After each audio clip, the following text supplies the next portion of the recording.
타락스토리 38장 가인이 받은 저주의 비밀입니다. 첫 번째 챕터 가인이 받은 저주의 문자적인 해석과 그로 인해 발생하는 문제. 1. 가인이 저주받은 이유가 땅 때문인가? 성경에 기록된 하나님과 가인의 대화 외에도 더 많은 대화가 있었을 것입니다. 가인은 하나님과의 대화를 통해 자신의 근본적인 문제를 그분께 묻고 해결할 기회가 있었죠. 더욱이 그는 과거의 삶을 돌이키고 참여함으로 하나님께 용서를 구했어야 합니다.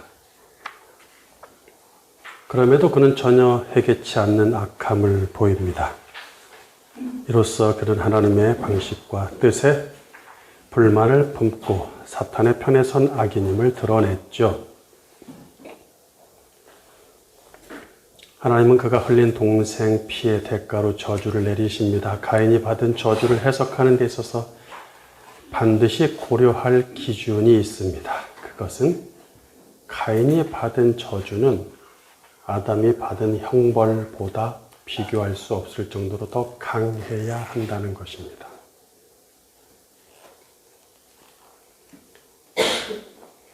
그런데 가인의 저주를 아담이 받았던 형벌과 같은 수준으로 해석하는 경우가 있습니다.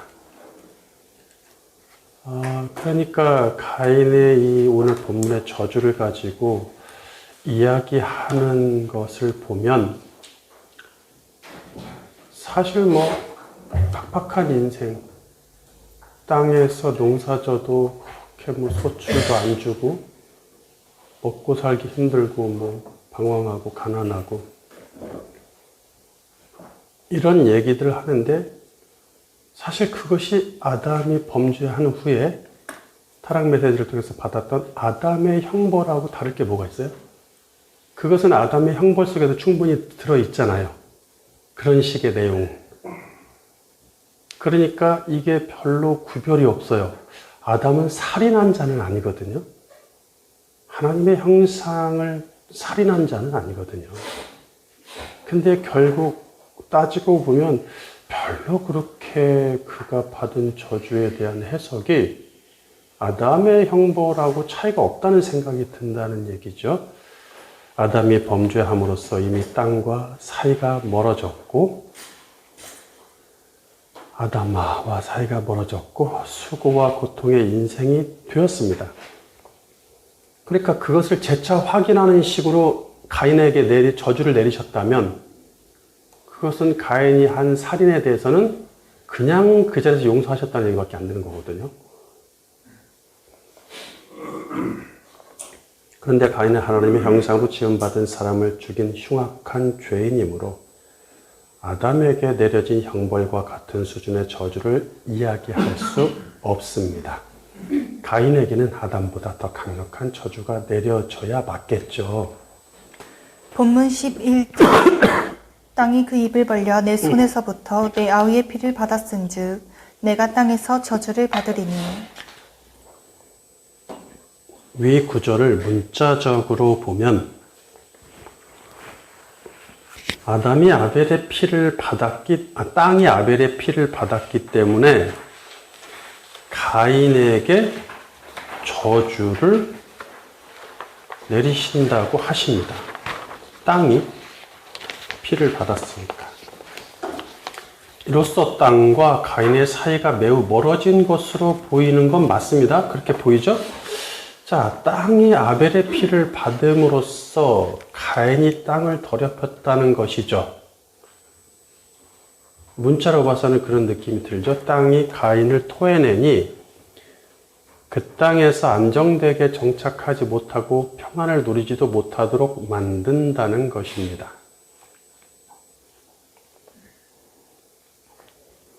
본래 가인 때문이 아니더라도 아담의 범죄로 땅과 사람의 사이는 이미 멀어졌단 말이에요.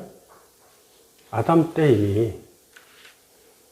근데 그 얘기를 다시 할 필요가 없다는 얘기죠. 아담 때는 땅이 가시와 엉겅퀴를 내서 먹고 살기 어렵게 만들었지만 이제는 아주 그 땅에서 저주받아서 아무것도 내주지 않겠다는 뜻으로 보인다면 조금 일리는 있어 보입니다. 아담보단 더 세야 되니까. 본문 12절. 내가 밭을 갈아도 땅이 다시는 그 효력을 내게 주지 아니할 것이요 너는 땅에서 피하며 유리하는 자가 되리라. 그러니까 효력을 좀처럼 주지 않을 것이다 이러면 조금 그러면 좀 애매하게 아담하고 비슷해지는 것 같아요. 근데 농사를 지어도 땅이 효력을 주지 않는다 이렇게 부정을 했어요. 이 말은 아무 수확이 없다는 뜻이거든요.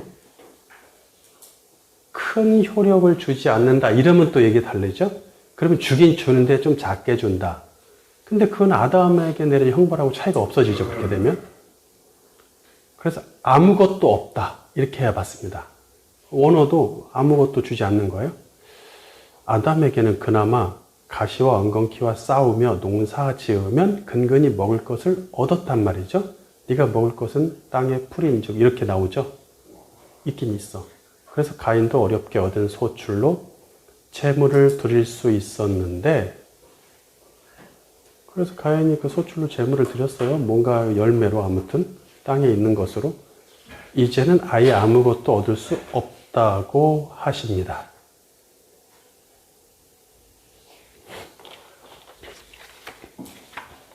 이는 언제든지 굶어 죽을 수도 있으며 가난과 싸워야 하는 불쌍한 인생으로 여겨집니다. 땅에서 피해야 한다는 말은 도망자로 살아간다는 뜻일 테니 그는 유리하는 자, 즉 떠돌이 신세가 된 것이겠죠.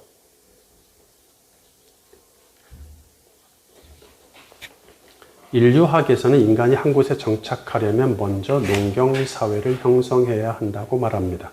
농사를 지으면서 한 곳에 정착하여 안정된 삶을 영위할 수 있을 뿐 아니라 자기 땅이 있어야 거기 농사 지을 거 아니에요? 자신만의 문화와 세력을 구축할 수 있습니다. 이것이 땅이 인류에게 주는 풍요로운 혜택들이겠죠. 땅이 있어야 가능한 거니까 이 모든 게.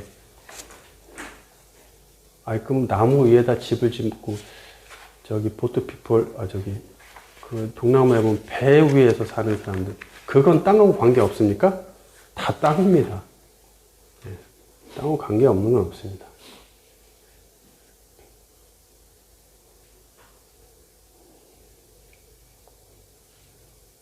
그런데 가인은 땅을 더럽혀 땅이 그를 밀어냈으니 땅의 혜택을 전혀 받지 못한 채 불안하고 가난하게 살아야만 합니다. 혹자는 떠돌아다니는 삶의 형태는 곧 유목민이 된다는 뜻이므로 그가 유목민의 시조가 되었다고 말합니다. 하지만 유목이야말로 땅이 주는 수혜를 가장 많이 필요로 하겠죠? 땅이 그 효력을 주지 않는다고 했으니 농사든 유목이든 땅에서 관련된 모든 것, 직업, 땅에서 사는 것 자체가 아무것도 할 수 없다는 얘기잖아요. 도시를, 성읍을 쌓는 것도 땅 위에 쌓는 건데 땅이 방해하며 해서 지진이라도 나면 다 무너지고 아무것도 안 되잖아요. 자, 두 번째, 가인이 받은 저주를 문자적으로 해석할 경우 생기는 문제들. 가인이 받은 저주에 대한 문자적인 해석은 크게 두 가지 의문점을 남깁니다. 첫째 문제는 공평하지 않게도 살인자 가인이 버젓이 살아있다는 것이죠. 아벨만 불쌍하네. 신약시대는 은혜의 시대지만 구약시대는 철저히 인과응보에 의한 율법의 시대입니다. 비록 율법이 아직 주어지지 않았더라도 가인 때 피는 피로 갚는다라는 기준이 있는데도 가인은 그 기준이 적용되지 않는단 말이에요. 창세기 9장 6절. 다른 사람의 피를 흘리면 그 사람의 피도 흘릴 것이니 이는 하나님이 자기 형상대로 사람을 지으셨음이니라. 그러니까 기본적으로 성경, 특히 구약 성경에는 피는 피로, 그죠? 피 흘리면 너도 피를 흘려야 된다. 이게 기준이란 말이에요. 게다가 하나님은 가인을 죽이지 못하도록 면책권까지 주시죠. 이후에 보면 그가 어떤 저주를 받던 어떤지 자기 목숨을 내놓는 것보다는 가벼울 것이니 그는 죄에 합당한 형벌을 받았다고 보기 어렵습니다. 별로 형벌 받지 않은 것 같아요. 사형은 아니더라도 죽음과 방불한 고통의 인생이 되어야 합니다. 꼭 그렇진 않잖아요. 다윗도 사람 죽였는데 안 죽었잖아요. 죽음과 방불한 인생이었죠. 그 뒤에 인생이. 이렇게 사는 겁니까? 사는 게 아니죠. 그 뒤에 인생을 보십시오. 그 사는 건지. 적어도 평생 나병에 걸리든지 언어 장애인이나 시각 장애인으로 살아야 뭔가 진짜 최고의 불편함을 가져야 되는 거 아니겠냐는 거죠. 하나님이 죽을 목숨을 살려주었는데도 가인은 형벌이 무겁다고 불만을 표출하기까지 하죠. 네.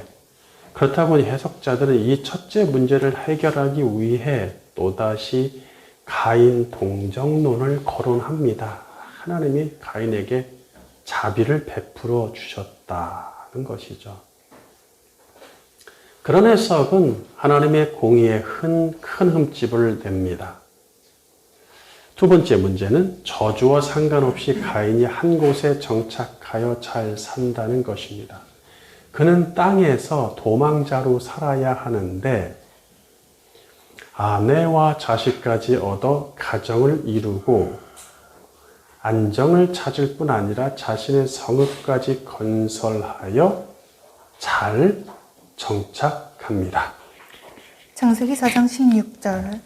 가인이 여호와 앞을 떠나서 에덴 동쪽 롯 땅에 거주하다니 아내와 동침함에 그가 임신하여 에녹을 낳은지라.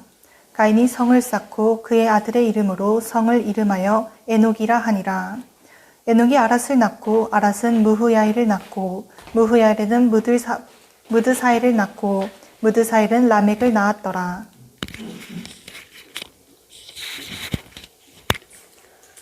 성읍까지 건설했다는 말은 농사나 목축을 통해 먹을 것을 안정되게 얻을 수 있음을 의미하겠죠.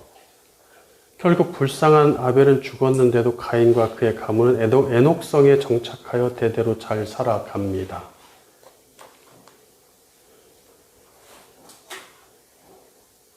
가인이 하나님의 저주에 대항하여 보라는 듯 이겨낸 것일까요? 아니면 하나님이 저주를 거두시고 은혜를 주신 것일까요? 이에 대해서 혹자는 마침내 가인의 마음은 평온해졌고 아내와 자녀들의 존재로 위로받아 성읍을 건설하여 마침내 가정을 이루게 되었다라고 말하는 주석가도 있습니다. 뭐지? 열심히 저주에도 불구하고 노력해서 이렇게 된 건가? 가인의 말과 행동을 보면 악에 대한 회심이나 하나님을 향한 신뢰를 찾아볼 수 없으니 그가 용서받았을 가능성은 희박합니다. 또 하나님은 한 번 내리신 저주를 후회하셔서 거두시는 분도 아니죠.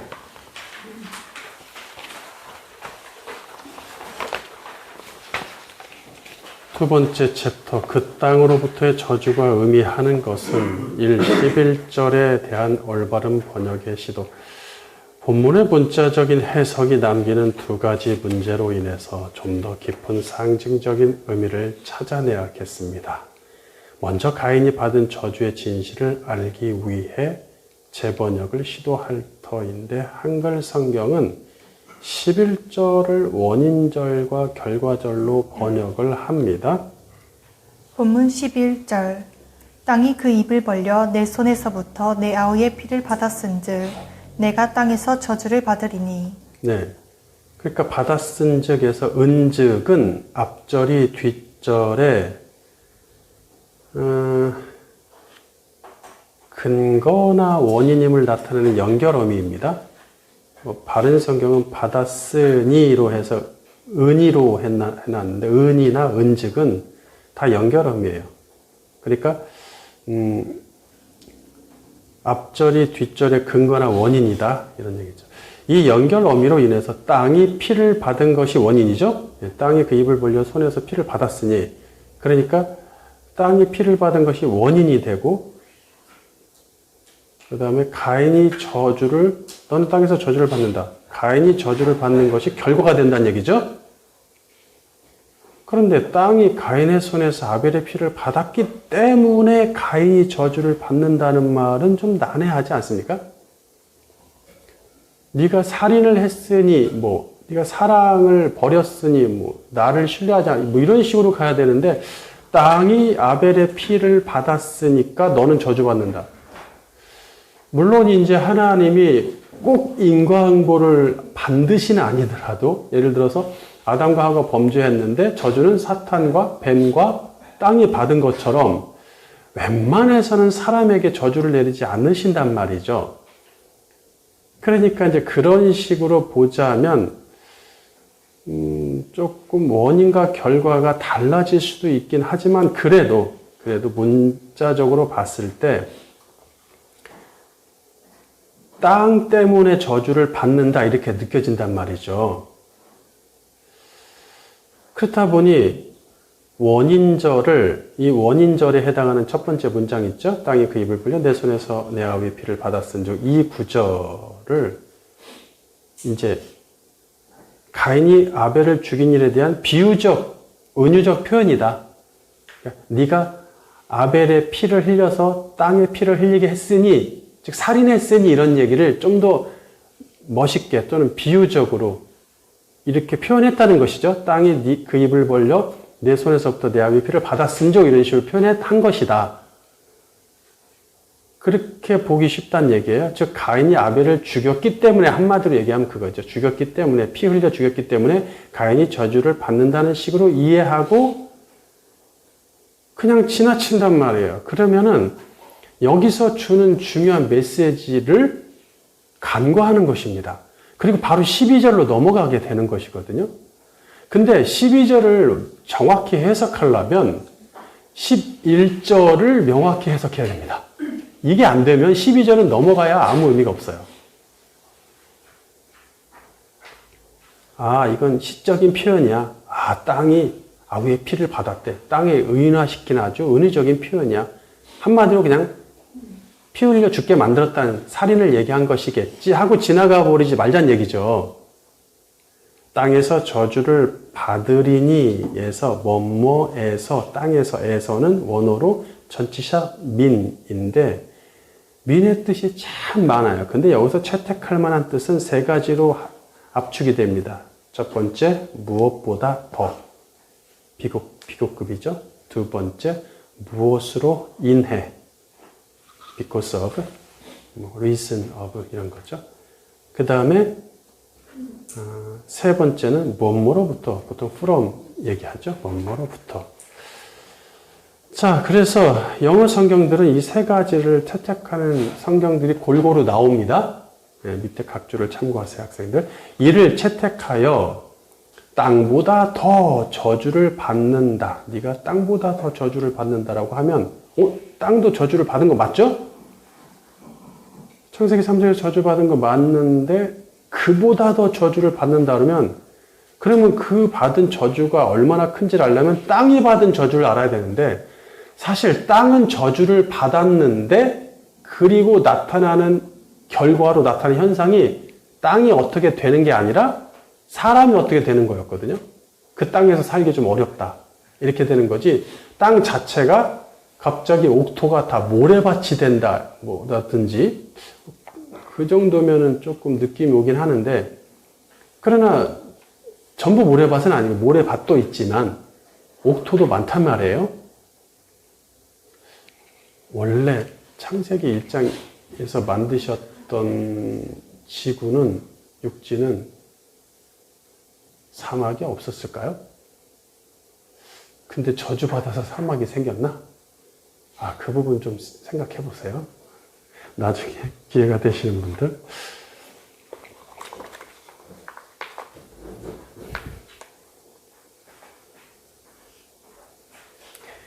그래서 이제 땅으로 인해 저주를 받는다, 어디 갔어? 땅보다 더 저주를 받는다고 하면 땅이 받은 저주를 가인과 비교해야 하는 어려움이 좀 있죠. 예, 이게 참 어렵습니다. 땅 입장에서는 무슨 저주를 느꼈을까? 참 어렵죠.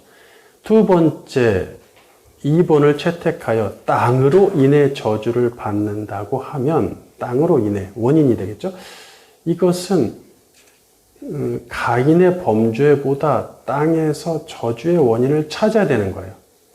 아까 한글 성경들이 주로 이렇게 번역을 많이 했죠. 그러니까 가인의 범죄는 가려져 버려요. 그냥 일단 그건 저지른 것이고 그것 때문에 저주받기보다 결국은 땅에 의해서 땅 때문인데 땅이 무엇을 잘못했나 이제 이렇게 생각하게 된다는 건데 그것도 쉽지가 않죠. 그 다음에 3번을 채택해서 땅으로부터 저주를 받는다는 말은 크게 문제는 없어 보인다. 땅으로부터. 사실 한글 성경이 이거 다 필요 없어. 그냥 땅에서라고 하자. 어디 장소를 뜻하는 그냥 땅에서 그럼 땅에서 저주받지. 뭐 달에서 태양에서 화성에서 저주받는 거 아니잖아요. 땅에서 저주받는 건 맞는데 그렇게 되면 단순히 땅에서 저주를 받는다고 하면 땅에서란 말을 왜 썼을까?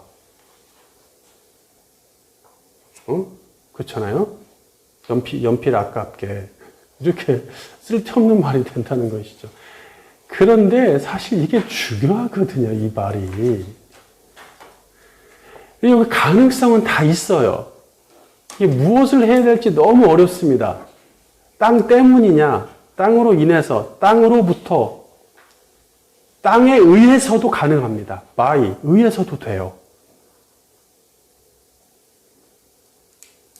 땅보다 더 저주받는다는 것도 말이 될 수 있단 말이에요. 그렇게 번역하는 성경들이 다 있다니까요. 그런데 일단은 저는 from, 땅으로부터를 채택을 하고 시작하겠습니다. 11절을 원어대로 직역하면 다음과 같습니다. 제 번역. 내 손에서부터 내 형제의 피를 취하려고 입을 열었던 그 땅으로부터 이제 내가 저주를 받아서.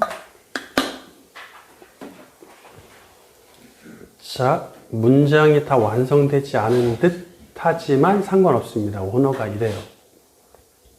그것을 한 문장으로 완성된 것처럼 끝난 것처럼 의역을 하는 것이 문제지 사실 직역하면 이렇게 나옵니다. 충분히.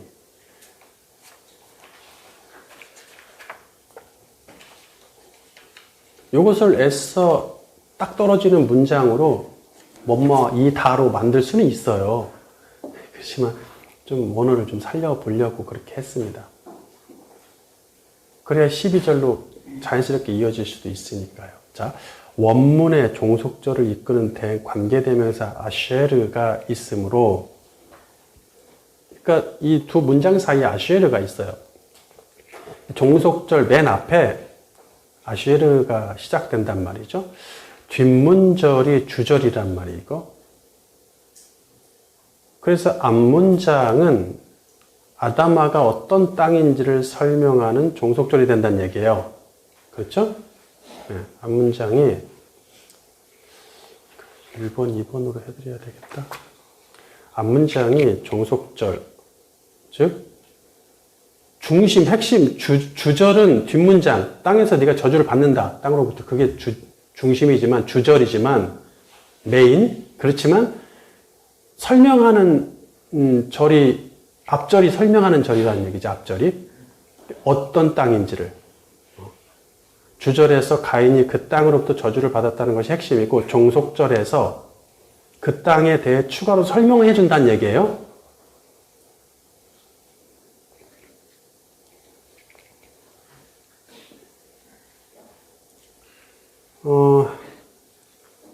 그러니까 이제 이게 사실 우리나라는 관계대명사라는 말이 없잖아요. 그런 말이 좀 힘들잖아요. 근데 영어에는 이렇게 헬라어나 히브리어처럼 관계대명사가 있어요. 뭐 which, what 이런 것 있잖아요. 그렇다 보니까 그걸 넣어서 잘 번역을 해요. 한 문장으로. 그런 건 좀 부럽네. 그래서 영어가 좀 더 히브리어, 헬라어를 번역하는데 좋아요. 그래서 참고할 수밖에 없습니다. 그러면 어쩔 수 없습니다. 한국 사람들은. 가인이 아벨을 죽였기 때문에 그를 저주하시는 것은 분명한데 그 땅으로부터라는 전제를 두신다는 얘기예요. 그 땅으로부터, 그 땅으로 인해서.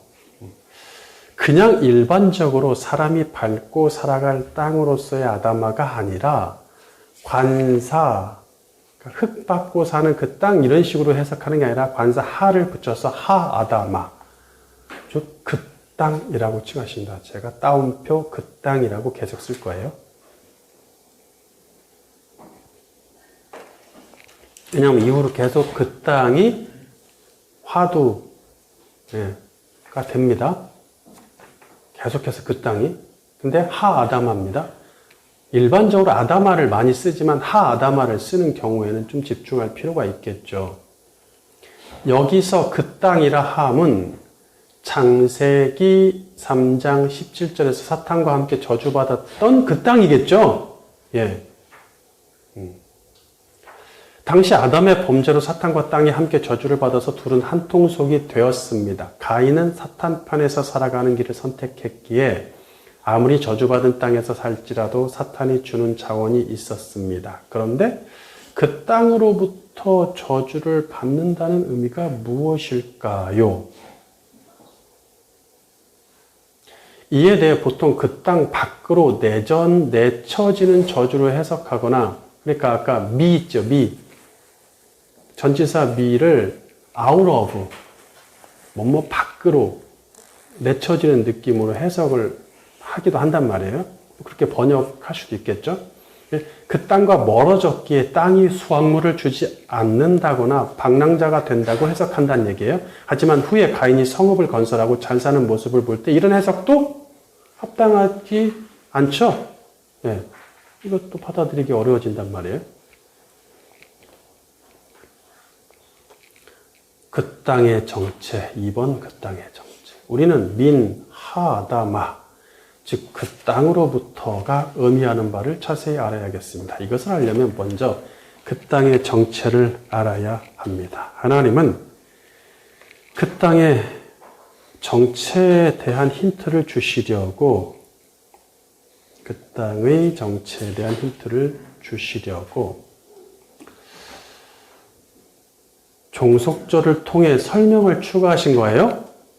그 땅에서 네가 저주를 받는데 어떤 땅이냐면 네 손에서부터 네 형제의 피를 취하려고 입을 열었던 그 땅이죠. 네. 그 땅은 가인의 손에서부터 아벨의 피를 취하려고 입을 열었던 땅입니다.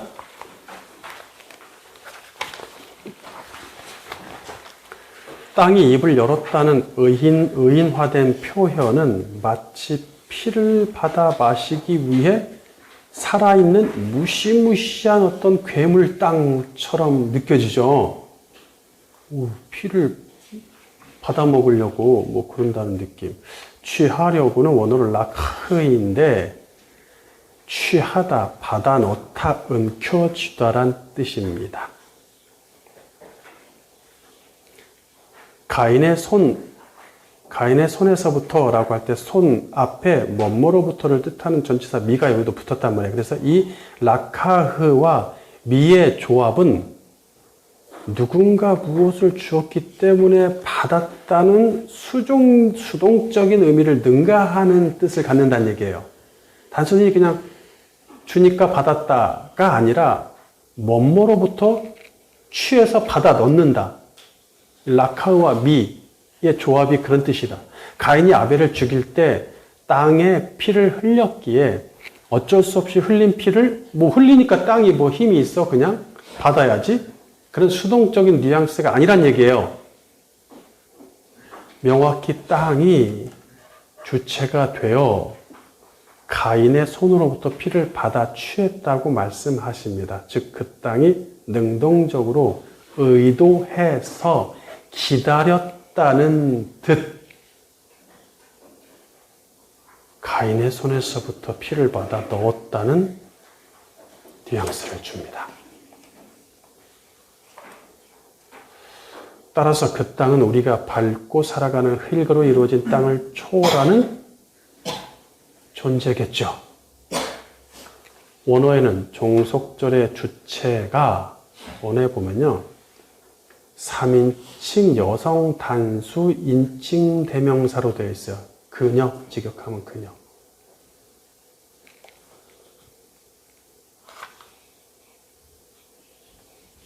이는 앞에 주절에서 언급된 3인칭 여성 단수 명사인 아다마를 가리키므로, 자, 앞으로 넘겨보세요. 앞으로 넘기면 92페이지 넘기면 맨 위에 재번역에 보면 내 손에서부터 내 형제의 피를 취하려고 입을 열었던 그 땅으로부터 이제 네가 저주를 받아서 이렇게 돼 있죠? 주절이 원래 원어에는 앞에 옵니다. 히브리어는 중요한 걸 앞으로 뺀다 그랬죠? 그래서 주절이 앞으로 와 있어요. 근데 우리나라 말은 반대잖아요. 중요한 게 뒤로 가잖아요. 그래서 한글식으로 번역한 거지, 원래는 그 땅으로부터 네가 저주를 받는다, 이게 앞에 와 있어요. 그래서 그 땅 할 때 이 하아다마가 들어가 있어요. 아다마. 그리고 그 땅이 어떤 땅인지 설명할 때 내 손으로부터 내 형제의 피를 취하려고 입을 열었다, 이렇게 되거든요. 관계대명사 아쉐리를 통해서 이렇게 설명을 한단 말이에요. 그 땅이 어떤 땅인지. 그때 이 종속절에 3인칭 여성 단수 대명사가 옵니다. 근데 앞에 주절에서 그 땅이 여성형 명사거든요. 3인칭 여성형 명사이기 때문에 얘를 받을 때 그녀로 받을 수밖에 없는 거죠. 땅을 또 반복하지 않고, 반복하는 경우도 많습니다. 또 땅으로 오해의 소지가 있으니까. 그런데 일부러 3인칭 여성 단수로 하지 않았을까라는 생각도 들거든요.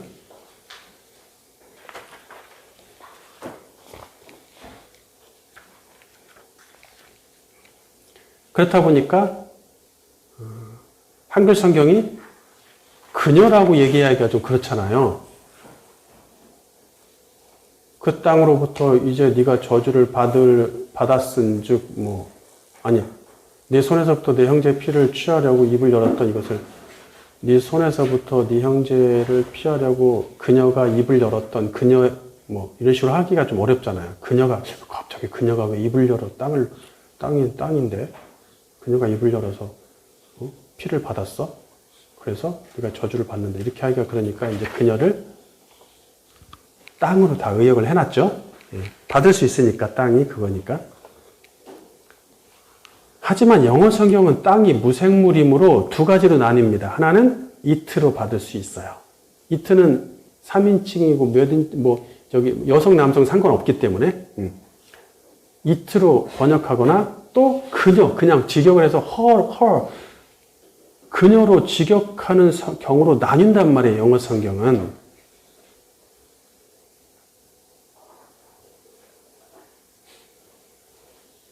그래서 3인칭 여성 단수 그녀를 그대로 적용해서 다시 번역하면 다음과 같습니다.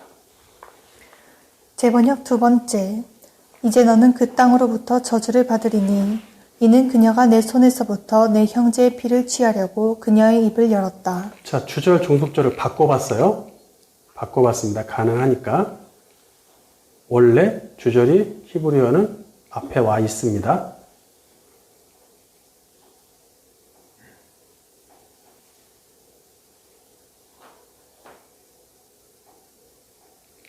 종속절을 이끄는 관계대명사 아시엘에는 주절을 보충 설명하는 역할을 한다고 했죠? 그래서 이는 뭐뭇이라고 번역이 가능하다는 얘기예요. 이는 그녀가 내 손에서부터 이렇게 할 수도 있어요. 또는 안 넣어도 돼요.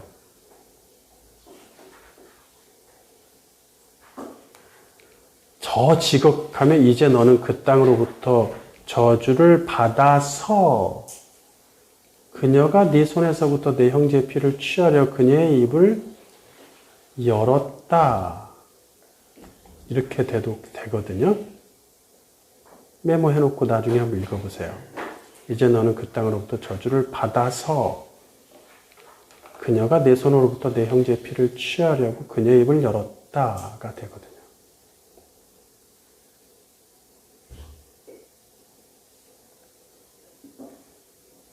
그러니까 이 땅으로부터의 저주와 땅이 피를 받아 넣는 것의 관계성이 이제 나오겠죠? 이게 뭐가 있다.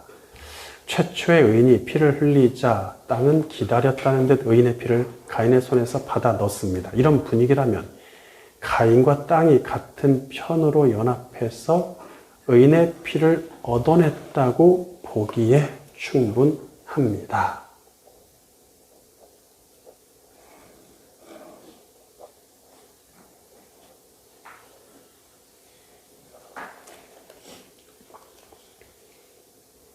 땅이 사람처럼 움직여서 직접 의인의 피를 취할 수 없으니 자기 편인 악인을 통해서 그 피를 취합니다. 사탄은, 그러니까 아까 제가 말했죠. 이제 너는 그 땅으로부터 저주를 받아서 오히려 이게 원인이 되어버렸어요. 그렇죠? 받아서 어떤 일이 벌어졌어요? 그녀가 네 손에서부터 네 형제의 피를 취하려고 그녀 입을 열었다가 되는 것이죠. 뒤집히는 경우도 있을 수 있다는 얘기예요. 이렇게 가능합니다. 이것도 충분히. 오히려 더 이게 원에 더 가깝습니다. 이거 지금 불러드린 거를 제가 나중에 추가할게요. 번역 3로 추가해야 될 것 같아요. 아무래도.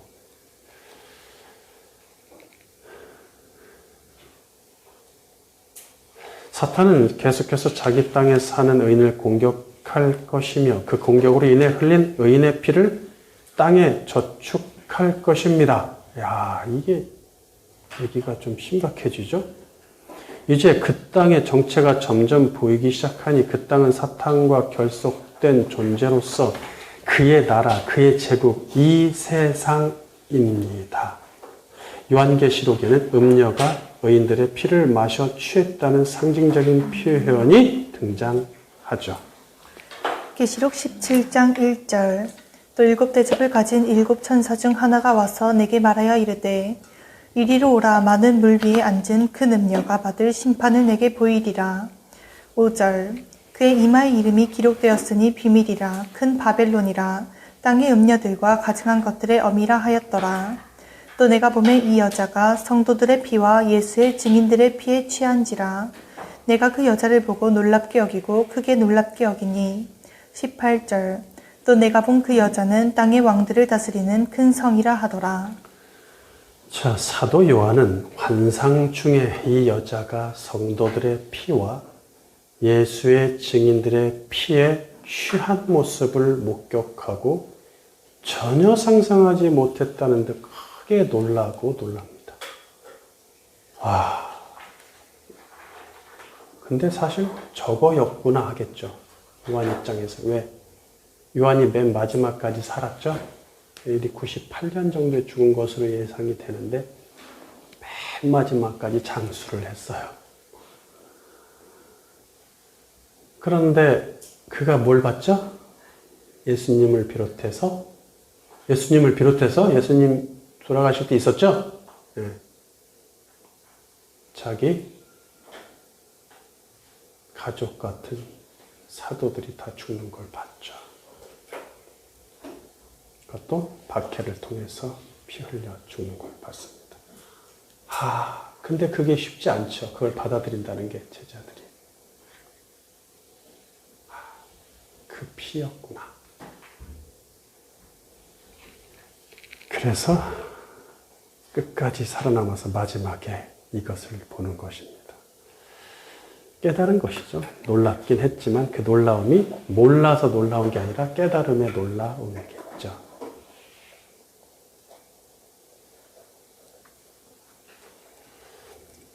이 여자는 큰 음녀이고 큰 성 바벨론으로 불리면서 하나님을 대적하고 성도들을 박해합니다. 이는 타락한 종교적 세력이나 세상의 권력을 상징하며 기독교 교회와 관련 없고 율법과 관련 없는 자들이라고 생각하시면 안 됩니다. 그들도 있지만 교회 안에도 있고 타락한 종교적 세력도 있고 가인처럼 하나님과 친근하게 대화까지 한 사람일 수도 있고 복음을 다 알았던 사람일 수도 있고 그렇습니다. 그래서 이 타락한 종교적 세력이나 세상의 권력을 상징하며 그 모든 배경에는 뭐가 있어요? 사탄이 있습니다. 즉 음녀는 사탄의 세력 그 자체를 상징하고 있다는 얘기예요.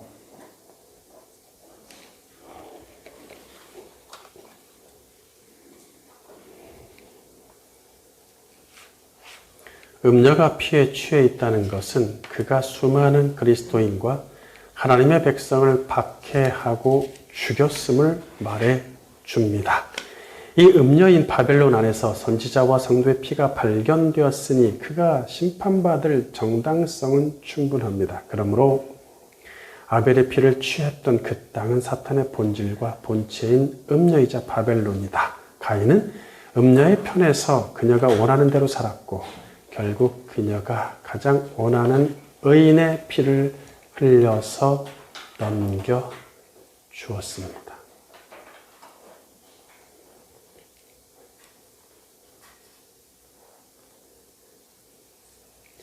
우리는 음녀 얘기 나올 때마다 두 여자를 항상 비교해야 됩니다. 여자의 씨도 여자고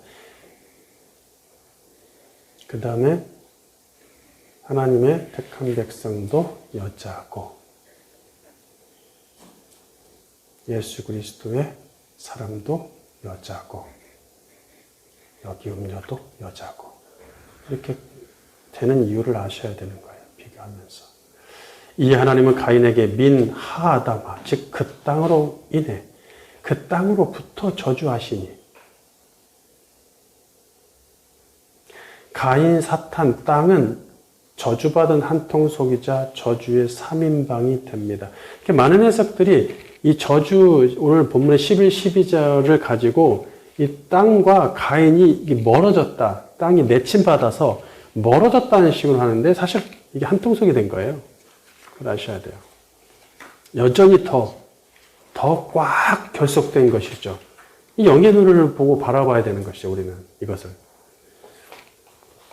세 번째 챕터 가인이 받은 저주의 진정한 의미 1. 저주의 내용인 12절의 재번역 시도.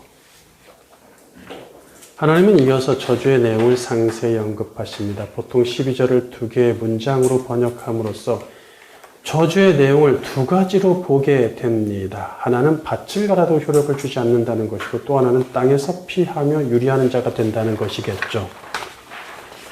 본문 12절 내가 밭을 갈아도 땅이 다시는 그 효력을 내게 주지 아니할 것이요 너는 땅에서 피하며 유리하는 자가 되리라. 바른 성경 내가 땅을 경작하더라도 다시는 땅이 그 효력을 내게 나타내지 않을 것이며 너는 땅에서 피하며 떠도는 자가 될 것이다. 저 한글 성경들이 이처럼 공통점이 뭐냐면 이렇게 두 개의 문장으로 나뉘어지면서 저주가 두 가지가 되는 것이죠.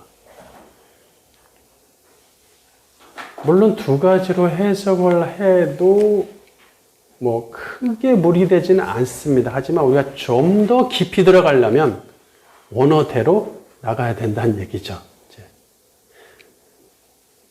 우리가 이제 그 수준이 됐잖아요. 물론 원어에서 주동사가 두 개입니다. 두 개의 문장으로 번역할 수 있다는 얘기예요. 주동사가. 각조 50번에 보면 하나는 아바드. 네가 땅을 경작하더라도 밭을 갈더라도 뭐 이렇게 그 아바드가 있고 또 하나는 하야 떠돌이가 될 것이다. 되다 하야 동사 있죠? 유리하는 자가 될 것이다. 되다. 그러니까 이 두 개이기 때문에 문장을 두 개로 나눌 수도 있습니다. 그렇다고 해서 저주를 꼭 두 종류로 나누지 말자는 얘기예요. 자, 문장 1 앞에 원인과 목적을 나타내는 접속사 키가 있으므로 이 문장이 저주의 주 내용입니다. 주 내용이고 이어지는 문장 2는 그 저주의 결과로 나타나는 현상입니다. 이해하시겠죠? 저주의 내용은 문장 1, 첫 번째 문장이고 문장 2는 그 저주로 나타나는 현상을 설명한 거다.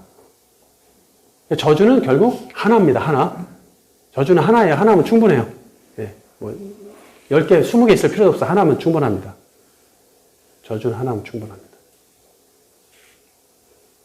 하나님 항상 간단 명료하시죠. 밭, 개역개정에 네가 밭을 갈아도 밭은 원어로 아다마이고 그 다음에 갈아도의 갈다는 아바드입니다. 여기서도 농사 원어를 사용해서 인류학적인 번역을 한 것으로 보이죠? 우리는 가인의 이야기에서도 밭 갈고 농사 짓는 것에 연연할 필요가 없습니다. 이제 거기서 우리는 충분히 빠져나왔죠? 창세기 2, 3, 4장에서 아바드의 대상으로 뭐가 나왔어요? 항상 아담아, 에덴 동산. 이거는 장소가 나온 거죠. 아담아의 대상으로서 장소가 나온 거죠. 그럼 그 장소를 위해 일하는 자는 거예요. 그 장소를 위해 일하고 섬기고 봉사한다는 얘기를 갖는다 그랬어요. 지금까지 사용된 아바드의 용법은 구체적으로 어떤 일을 하며 먹고 사느냐의 문제가 아니라 대부분 뭐 밭 갈고 농사지고 직업적 뭘 먹고 사냐 이렇게 번역이 되는데 그게 아니라 창세기 2, 3, 4장의 아바드의 용법은 자기 정체성을 말하는 삶의 목적으로서의 일입니다. 따라서 본서는 계속해서 문제가 되는 아바드를 농사 언어를 피해서 일관되게 일하다 섬기다로 번역을 하고 있어요. 효력을 주지 않을 것이다 너한테. 땅이 효력은 코아흐인데 힘, 능력을 뜻합니다. 힘, 능력. 문장 2에서 땅은 에레츠입니다. 문장 1에서 땅은 아담하지만 문장 2에서 땅은 에레츠예요. 물론 개역개정은 그 땅을 밭이라고 또 의역을 해놔가지고 헷갈리는데 어쨌든 땅이 두 번 나오는데 앞에서는 앞문장 1에서는 아담아, 2에서는 에레츠가 나오기 때문에 땅, 지구, 세상을 뜻하겠죠? 근데 한 구절에 아담아와 에레츠가 동시에 나오면 구별해서 번역하라고 했죠?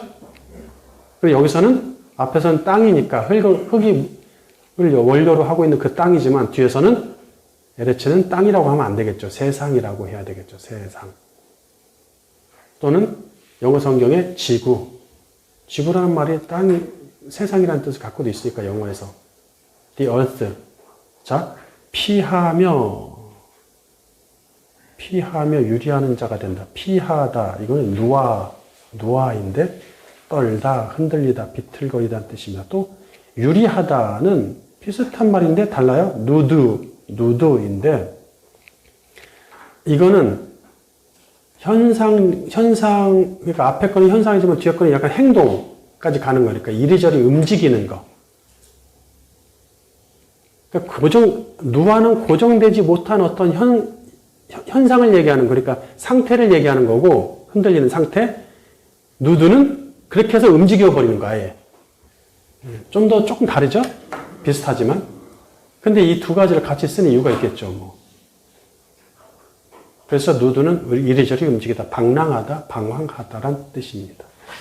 12절을 원어대로 다시 번역하면 다음과 같습니다. 재번역 12절. 땅을 위해 일하여도 더 이상 땅이 그 힘을 너에게 주지 않을 것이므로 너는 세상에서 비틀거리며 방황하는 자가 되리라. 자, 여기서 문장 1이 저주이고 문장 2는 저주로 나타난 결과라는 사실을 다시 한번 염두에 두세요.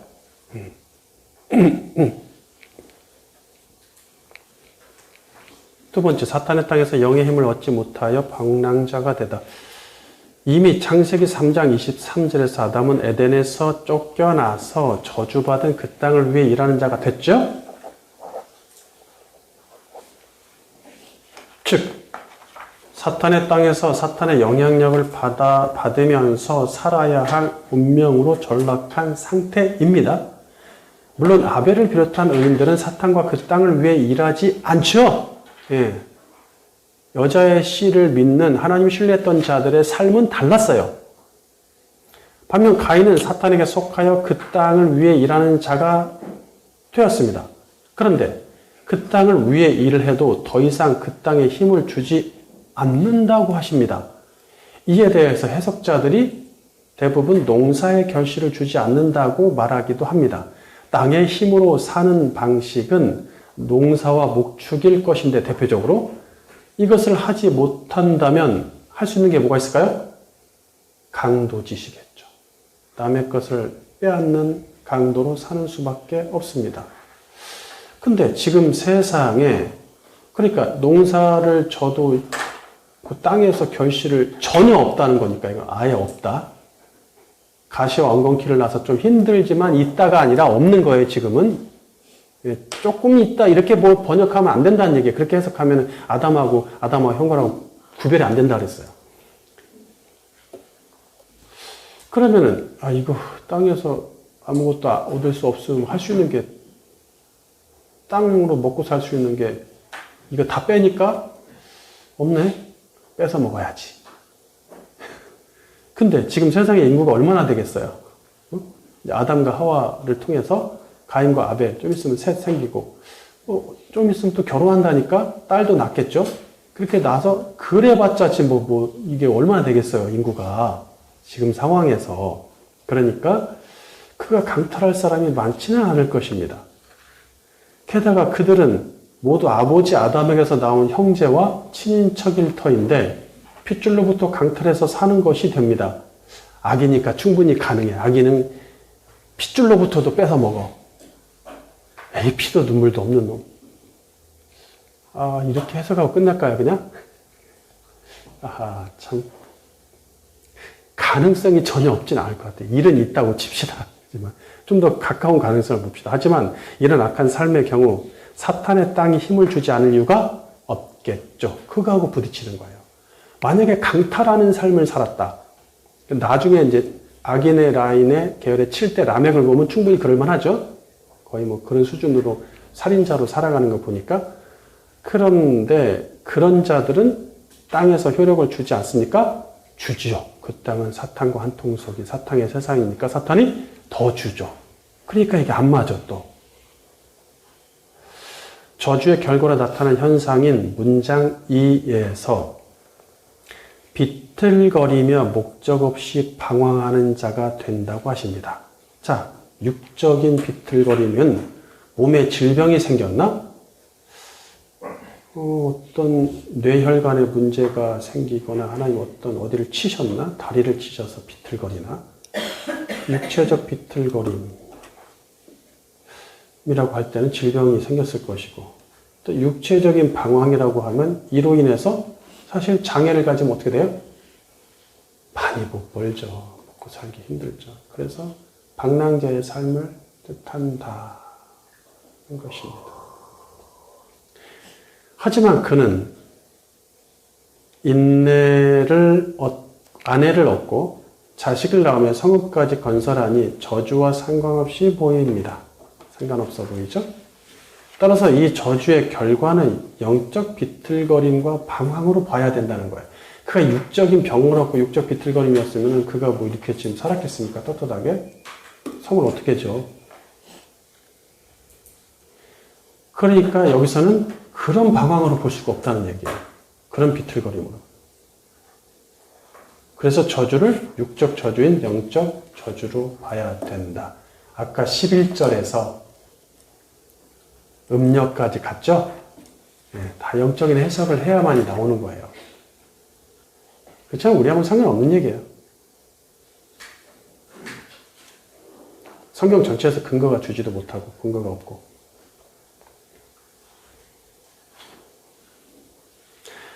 악인은 자기 임금인 사탄이 보호해 주는 나라에서 먹고 삽니다. 악인이 자기 임금인 사탄의 땅을 위해서 일하는 것은 매우 당연한 처사겠죠. 악인은 직업이 무엇이든 상관없이 인생의 모든 일이 사탄을 위해서 일하는 것입니다. 이 땅에서 이 땅을 위해서 사는, 이 땅을 구축하는 거니까 그것이 사탄의 목적이잖아요. 왜냐하면 이 의인들은 이 땅에 전혀 아랑곳하지 않고 저 땅에다가 구축하네? 얼마나 화가 나겠어. 사탄이. 이 땅에서 막 구축해서 봐라 이거 봐라 영향을 주고 싶을 거 아니에요. 악인이 그의 인생이 전부인 것처럼 열심히 일하여 이 땅의 육의 것을 축적하는 것은 곧 사탄이 원하는 바입니다. 그 대가로 사탄은 재물, 세력, 명예를 주어서 더 목숨을 걸고 이 땅의 것을 위해서 일하게 만들겠죠. 잘하고 있어. 그래, 계속해. 이렇게 사탄은 자기 편인 아담들에게 삶의 힘이 되는 육적인 자원을 공급해 줍니다.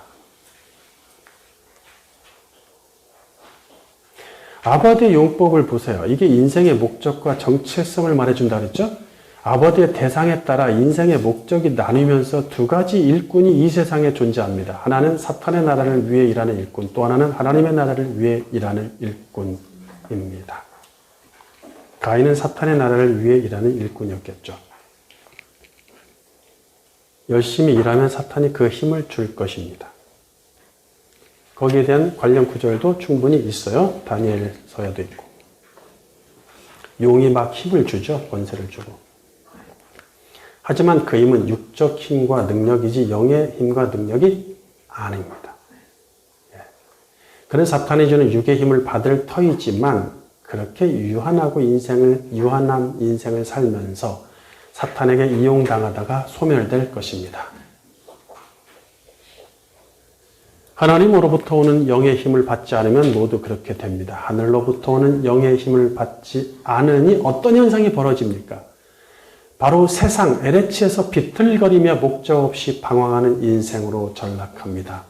지구 어디를 갔는들, 어떤 직업을 얻은들, 어떤 집에서 누구와 함께 살든 상관없이 그의 인생은 그 자체로 영적 방황입니다. 가인이 아무리 아내를 얻고 자식을 낳아서 겉보기에는 단란한 가정을 이룬다 한들 그의 육의 힘으로 성읍을 건설하여 가정과 가문의 삶이 보호받는다 한들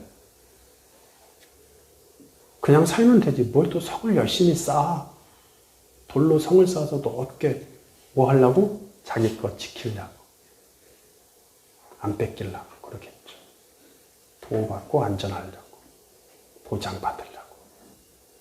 그는 정해진 인생만 살고 죽어서 영원한 형벌에 처할 것입니다. 게다가 사는 동안에도 진정한 평화를 경험하지 못한 채 자기 것을 지켜야 하고 남과 피나는 경쟁을 하면서 살아야 합니다.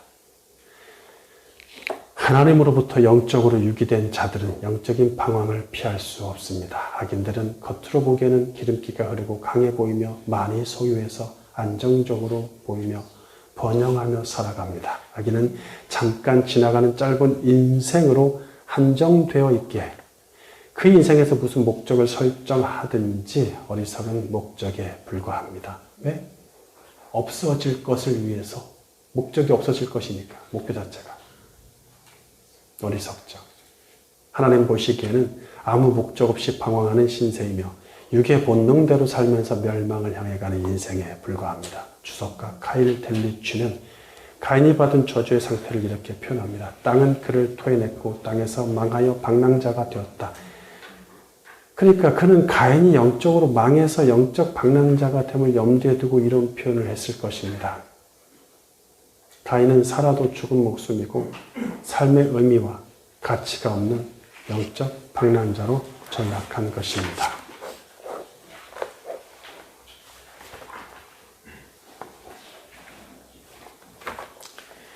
카일 델리취의 주석 뺍시다.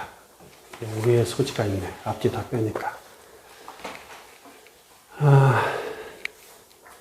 세 번째 마지막 음녀에게 속한 자들과 그 심판.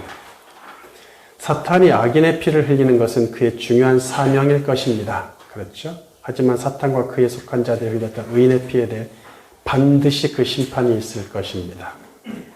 계시록 18장 14절 내 영혼에 탐하던 열매가 내게서 떠나가고 모든 사치스럽고 화려했던 것들이 내게서 사라졌으니 다시는 아무도 그것들을 볼 수 없을 것이다.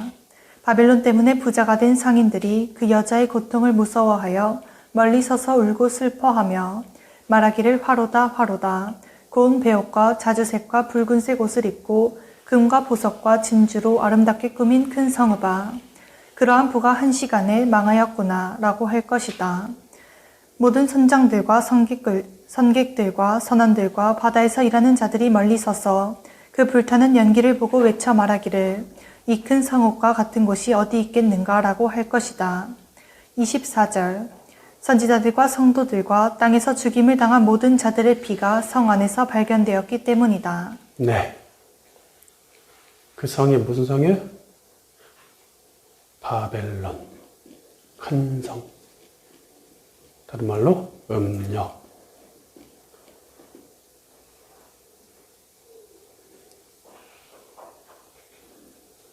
여기 14절에 내 영혼에 탐하던 내게 푸시케는 육의 푸시케로 바꿨으면 좋겠어요. 영혼이 좀 애매합니다. 육이 탐하는 것이지 사치스럽고 화려했던 것은 영이 탐할 수가 없어요. 화려한 거, 사치스러운 거, 이 땅에서 추구하는 거, TV를 켜고 방송을 틀고 모든 걸 하면 이런 것들로 가득 차죠? 가득 찹니다. 이런 광고들로 수없이 쏟아져 나옵니다. 세상은 그런 것들로 가득 찼고 오늘도 그것을 위해서 서로 죽고 죽이는 전쟁이 온 세계에서 끊임없이 벌어지고 있습니다. 어디서 조장하는 거예요? 바벨론 때문이다. 거기서 주었던 힘 때문에 부자가 된 사람들, 내 미래를 저축하고 보장받고 노후를 보장받고 많은 것을 보장받고 창고에 쌓아놓은 자들, 오늘 밤에 주님이 오시면 어떻게 됩니까? 다 물거품이 되죠. 주님은 오늘 밤에 오실 수도 있습니다. 항상 오늘 밤에 그분이 오신다는 생각을 하지 않는다면 그는 하나님을, 우리 주 예수 그리스도를 사랑하는 사람이라고 보기 어렵습니다. 안 기다리거든요. 그는 안 기다리는 사람이에요. 사랑하지 않으니까. 고운 배우, 자주색, 붉은색 옷, 금과 보석, 진주로 아름답게 꾸몄다. 성읍이 그렇게 꾸미니까 사람들이 그 성읍하고 친해지고 싶어지겠죠. 그런 부가 한 시간에 망하였도다. 선장, 선객, 선원이 나오는 이유가 뭐라 했어요? 바다 때문이죠. 바다는 사탄이 지배한 이 세상을 바다라고 상징한다고 했습니다. 그래서 거기서 일하는 사람, 가인처럼 그 땅을 위해 일하는 사람은 선한 선객이 되겠죠. 네, 그렇게 표현되는 거예요. 다 상징적으로 해석해야 됩니다. 다 없애져 버릴 것이다. 왜? 선지자들과 성도들이 흘린 피, 고통, 그것이 성 안에서 발견되었기 때문이죠. 그래서 오늘 본문에서 그녀가 그 피를 받아서 이때다 하고 움켜쥐었다. 그러므로 부와 명예와 아름다운 외형을 추구하지 마십시오. 이런 것들은 모두 바벨론에서 추구하는 것이며 사탄이 조장하는 것입니다. 디모데전서 6장 6절 바른 성경. 그러나 자족하는 마음이 있으면 경건은 큰 유익이 된다. 우리가 세상에 아무것도 가지고 오지 않았으니 또한 아무것도 가지고 가지 못한다. 우리가 먹을 것과 입을 것이 있으면 그것으로 만족할 것이다. 그러나 부하게 되려는 자들은 유혹과 올무와 여러 가지 어리석고 해로운 욕심에 떨어지니 이런 것들이 사람을 파멸과 멸망에 빠지게 한다. 돈을 사랑하는 것이 모든 악의 뿌리니 어떤 이들은 돈을 사모하다가 믿음에서 떠나 많은 고통으로 자기를 찔렀다. 하나님의 사람아, 너는 이것들을 피하고 의와 경건과 믿음과 사랑과 인내와 온유를 따라라. 믿음의 선한 싸움을 싸우고 영생을 취하라. 이를 위하여 내가 부르심을 받았고 또 많은 증인들 앞에서 선한 신앙 고백으로 고백하였다. 이 세상에는 결국 두 종류의 인생이 있습니다. 음녀에 속하여 부와 명예를 추구하며 사는 인생, 음녀의 뜻에 거스름으로 그녀에게 박해와 고통을 받으며 경건을 지키는 인생이에요. 중간은 없으니 둘 중 하나를 선택해야 합니다. 바벨론에 푹 빠져서 그녀가 주는 자원을 받고 육체의 정욕대로 살든지 모든 정욕을 버리고 그리스도의 뜻대로 살든지 꼭 그렇게 이분법으로 잘라서 인생을 나눌 필요가 있느냐고 반문할지도 모릅니다. 그러나 잘못하면 예수님을 십자가에서 2번 죽이는 오류를 범하는 것입니다. 처음부터 참복음을 몰랐으면 그대로 심판받으면 그만입니다. 하지만 또는 앞으로 복음을 알 수 있는 기회가 있겠죠. 가능성. 하지만 참복음을 알면서도 음녀의 편에 선다면 그는 예수님을 계속해서 십자가에 못 박고 있는 것입니다. 히브리서 6장 1절. 그러므로 우리가 그리스도의 도의 초부를 버리고 죽은 행실을 회개함과 하나님께 대한 신앙과 침례들과 안수와 죽은 자의 부활과 영원한 심판에 관한 교훈의 털을 다시 닦지 말고 완전한 대로 나아갈지니라. 하나님께서 허락하시면 우리가 이것을 하리라. 한번 빛을 받고 하늘의 은사를 맛보고 성령에 참여한 바 되고 하나님의 선한 말씀과 내세의 능력을 맛보고도 타락한 자들은 다시 새롭게 하여 회개하게 할 수 없나니 이는 그들이 하나님의 아들을 다시 십자가에 못 박아 드러내놓고 욕되게 함이라. 네, 2절에 침례들과 그 세례로 바꿔주시면 됩니다. 베드로후서 읽어주세요. 베드로서 2장 20절 바른 성경. 우리의 주님 되신 구주 예수 그리스도를 알므로 세상의 더러움에서 벗어났다가 다시 이것들에 얽매이고 패배당하면 그들의 마지막이 처음보다 더 나빠질 것이다. 의의 길을 알면서도 자신들에게 전해진 거룩한 명령을 저버리는 것보다 차라리 알지 못했던 것이 그들에게 더 나았을 것이다. 참된 속담의 개는 자기가 토한 것으로 되돌아가고 돼지는 씻었다가 도로 진창 속에서 뒹군다라는 말이 그들에게 이루어졌다. 네, 가인은 누구였습니까? 하나님이 첫사람으로 만든 아담과 하와의 첫 자녀였습니다. 얼마나 큰 기대를 가지고 그를 낳았겠어요. 인간, 남자와 여자를 통해서 태어난 최초의 사람. 아담과 하와가 얼마나 많은 교육을 시켰고 믿음으로 살기를 갈망했을까요?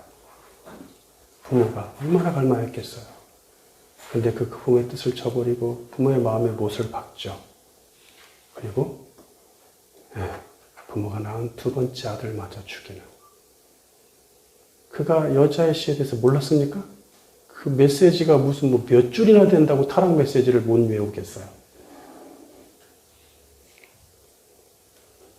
결론, 사람들은 가인이 받은 저주에 대해서 신중하게 생각하지 않는 경향이 있습니다. 그가 살인했으니 그에 대한 벌로 고된 인생을 살겠구나 라고 남의 일처럼 생각하고 지나칩니다. 그리고 실제 그렇게 살았는지 확인도 안 해요.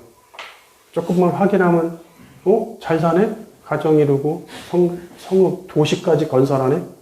이게 저주가 다른 의미가 있지 않나? 이렇게 좀 의심할 수 있는 거잖아요, 사람이. 좀 생각을 해봐야 될 거 아닙니까? 생각을. 우리 모두는 예외 없이 죄인이며 죄사함 받았다고 해서 죄로부터 완전해진 것이 아님을 명심해야 합니다. 오늘날 교회는 회개와 함께 세례받으면 죄와 형벌에 대해서 상관없는 신자가 되었다고 가르치죠. 이런 얘기 거의 안 합니다. 오늘날 전국에서 오늘 주일날 설교하는 걸 다 종합할지라도 자신 있게 얘기하지만 이런 얘기 거의 찾아보기 힘듭니다. 미안합니다. 왜냐하면 강대상에서는 앞에서 듣는 사람들을 계산하고 생각해 줘야 되거든요. 그리고 신학교 때부터 그런 교육을 받습니다. 청중을 생각하는 설교. 하나님을 생각하는 설교에 대한 교육은 받은 적이 없어요. 저는 신학교에서. 청중을 생각하는 설교. 어느 신학교 교수님도 저에게 청중에 연연하지, 사람에 연연하지 마, 사람의 시선에 연연하지 말고 하나님 앞에서 한마디를 해도 제대로 된 설교를 하거라. 이렇게 가르치는 교수님이 없었단 말이죠. 그 교회에서 쫓겨나는 한이 있더라도 그렇게 해라. 라는 가르침이 없었습니다. 안타깝죠. 어떻게 하면 청중들을 잘 구슬릴 것인가에 대한 교육만 받았어요.